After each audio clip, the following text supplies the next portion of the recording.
हामिदन व मुसल्लियन अम्मा बाद। इंसान जब सही मानों में अल्लाह पर मुकम्मल भरोसा करता है, तवक्कुल करता है, और तवक्कुल का मतलब ये है कि ना असबाब पर पूरा दारोमदार रखे और ना ही असबाब को छोड़ करके सिर्फ मुसब्बिबुल असबाब से लो लगाए, नहीं, दोनों को एक साथ अदा करना है।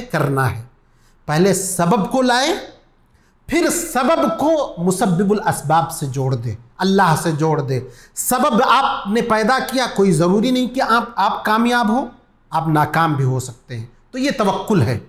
आइए हम देखते हैं कि अल्लाह के नबी जनाब मोहम्मद रसूलुल्लाह सल्लल्लाहु अलैहि वसल्लम के साथ एक मौका ऐसा आया कि आपके तवक्कुल का एक करिश्मा ज़ाहिर हुआ। अल्लाह के नबी सल्लल्लाहु अलैहि वसल्लम और सहाबे किराम ग़ज़वे ज़ातुर रिक़ा से लौट रहे थे, नजद की तरफ से। ये बुखारी और मुस्लिम दोनों की रिवायत है। सहाबे किराम और अल्लाह के नबी जनाब मोहम्मद रसूलुल्लाह सल्लल्लाहु अलैहि वसल्लम अलग अलग बैरी के पेड़ के नीचे सो गए। सहाबी बयान करते हैं कि फ़इज़ा रसूलुल्लाह सल्लल्लाहु अलैहि वसल्लम यदऊना, अचानक हमारी निगाह खुलती है, आँख खुलती है, तो ये पाते हैं कि नबी अकरम सल्लल्लाहु अलैहि वसल्लम हमको बुला रहे हैं।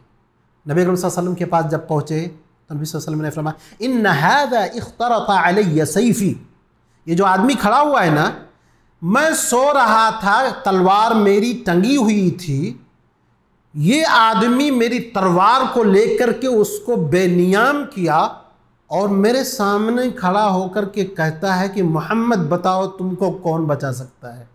तो मैंने कहा, अल्लाह के नबी सल्लल्लाहु अलैहि वसल्लम फरमा रहे हैं, मैंने कहा अल्लाह अल्लाह। ये बात सुन करके वो आदमी इतना खौफज़दा हो गया कि कांप करके तलवार उसके हाथ से गिर गई ज़मीन पर।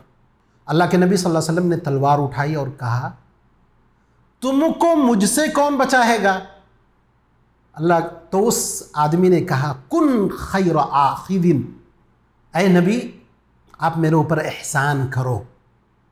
अल्लाह के नबी सल्लल्लाहु अलैहि वसल्लम ने उसे कुछ ना कहा। दूसरी रिवायतों में है कि उससे अहद व पैमान लिया। पहले कहा कि तुम इस्लाम लाते हो, उसने कहा नहीं। तो उसने खुद कहा कि मेरा वादा है आपके साथ, ना मैं आपके खिलाफ कभी कोई जंग करूंगा, ना उनका साथ दूंगा जो आपके खिलाफ क़िताल और जंग करेंगे। आप देखें ईमान और तवक्कुल का वो आला पैमाना कि गफलत में है, नींद में है, एक आदमी तलवार लेकर आ रहा है और कह रहा है अल्लाह बचा रहा है, बचाने वाला है। और जब कोई बात दिल से निकलती है और इंसान का ईमान है, उसका हज्म पहाड़ों से भी बड़ा जब रहता है तो आसपास की चीज़ें भी उससे मुतासिर होती हैं।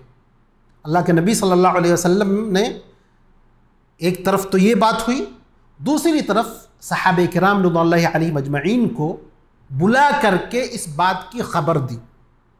तो इसे भी पता चलता है कि आपके साथ कोई ऐसा मामला हो जाए जिसमें रब की कोई निशानी हो, जिसमें ईमान और तक़वा का इजहार हो, तो वो चीज़ हम बता सकते हैं। इसमें अनानियत और रियाकारी नहीं है, जैसा कि अल्लाह के नबी सल्लल्लाहु अलैहि वसल्लम ने बुला करके कहा। इसी तरह